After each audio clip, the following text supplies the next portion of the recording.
दो बहुओं के भुक्कड़ ससुराल वाले।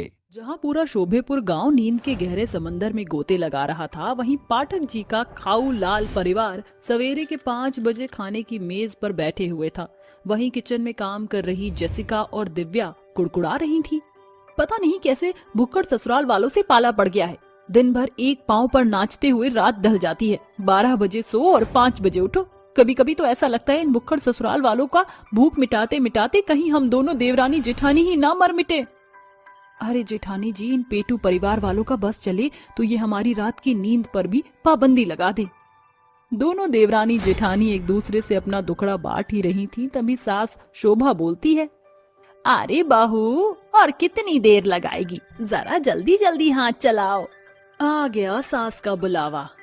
दोनों बहू चाय लेकर बाहर आती हैं, तभी ससुराल के सभी सदस्य फीका मुंह बनाकर बोलते हैं, ये क्या है? चाय है और क्या है?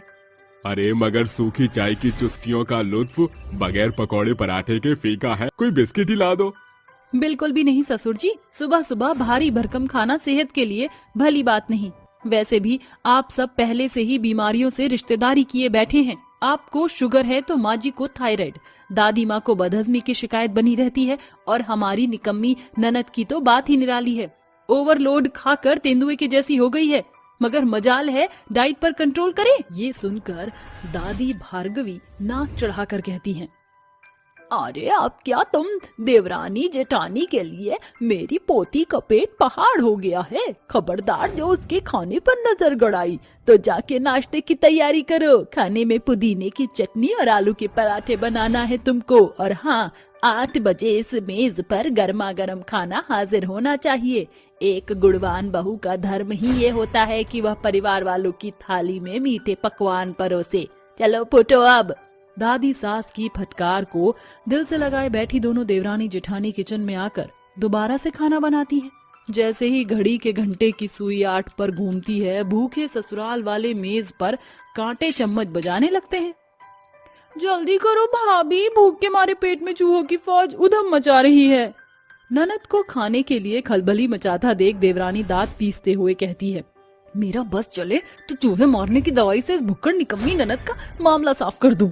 अरे मेरी देवरानी, गुस्सा करके अपना दिन खराब क्यों कर रही हो? ऐसा करने से हमारे भुक्कड़ ससुराल वाले सुधरने से रहे।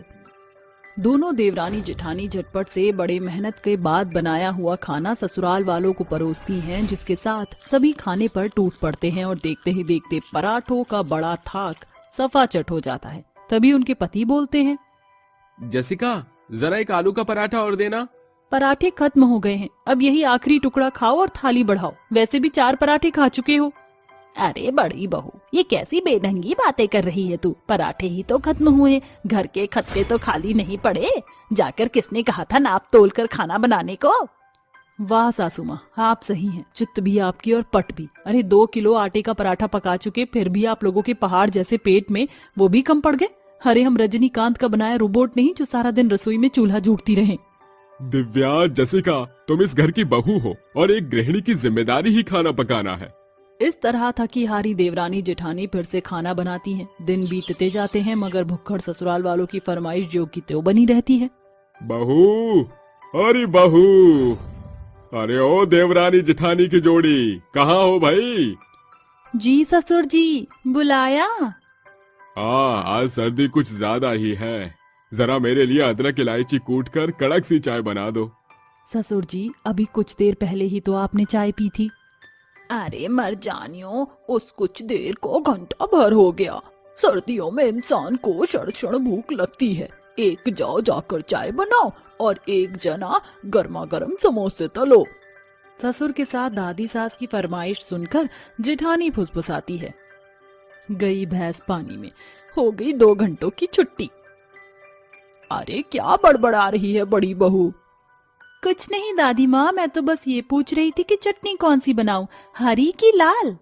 अरे मेरे लिए तो हरी चटनी बनाना। और मेरे लिए लाल वाली, खट्टी मीठी लाल वाली चटनी भाभी।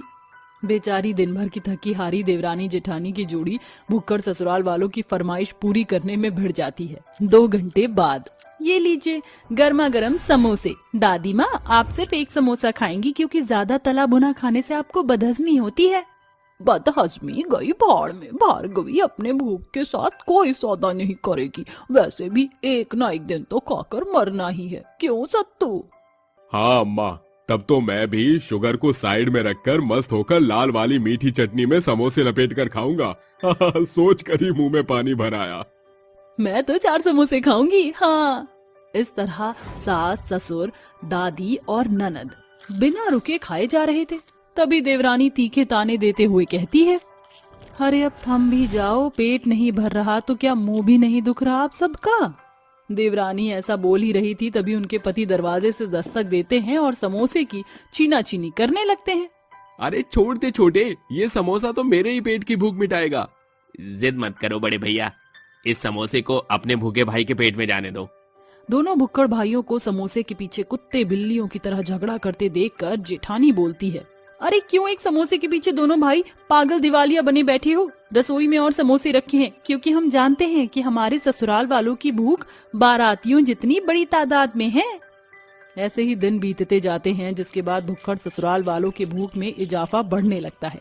बेचारी देवरानी जेठानी भोर के जागे जागे दिन भर अपने भुक्कड़ ससुराल वालों की खाने की अलग अलग फरमाइश पूरा करने में एक पांव पर नाचती रहती और एक दिन उकता कर बोलती हैं, बस बहुत हुआ, पता नहीं हमारे भुक्कड़ ससुराल वाले किस मिट्टी के बने हैं। जितने भी तानों भरे भीगे जूते क्यों ना मार लो, इन्हें रत्ती भर भी शर्म नहीं आती। तुम्हारे दिमाग में कौन सी खुराफाती खिचड़ी पक रही है देवरानी जी? जेठानी जी, जब सीधी उंगली से ही ना निकले घी तो उंगली टेढ़ी करनी पड़ती है। बस अपनी देवरानी के दाव में साथ दीजिए। इस तरह रात ढल जाती है और अगले भोर जब ससुराल वाले पलके बिछाए खाने के इंतजार में बैठे रहते हैं, तभी दोनों उनके आगे सलाद से भरी थाली रखते हैं, जिसे देखकर ससुराल वाले नाक से कोड़ते हुए बोलते हैं, सलाद? आज से आप सभी सलाद का स्वाद चखेंगे। मगर क्यों? क्योंकि हम नहीं चाहती कि आप अपने जुबान के चटकारे के चक्कर में मर मिटें। तुम दोनों देवरानी जेठानी है, जलेबी की तरह टेढ़ी मेढ़ी बातें घुमाना बंद करो और साफ शब्दों में समझाओ माजरा क्या है। साफ शब्दों में ये है माँ जी कि आप सभी के दिन भर के खाने की फरमाइश के चलते आपकी तबीयत ढीली पड़ जाती है। क्यों दादी माँ, जीभ का चटकारा लगाकर बदहजमी के कारण बाथरूम के चक्कर काटना पसंद है आपको? और माँ जी, आपको भी आए दिन चावल का चस्का भारी पड़ता है जब रात को शरीर में सूजन बढ़ती है। और ससुर जी, अगर आप दिन भर में ऐसे ही 10 दफा चाय की चुस्की लेते रहे तो बिस्तर धरने से आपको कोई नहीं बचा सकेगा। और चारू, तुम अगर ऐसे ही भुक्कड़ बनकर चरती रहोगी तो एक दिन फट जाओगी, निपट जाओगी। आपको आईना दिखाना मेरा फर्ज था, अब चुनना आपको है कि आपको अपनी जीभ के जायके के साथ दवाई का बोझ बढ़ाना है या हमारे बनाए अनुसार खाना खाना है। सभी ससुराल वाले देवरानी जेठानी की बातों को गहराई से आंकने के बाद एक ही सुरताल में बोलते हैं, हमें तुम्हारे हाथों बना संतुलित खाना चाहिए।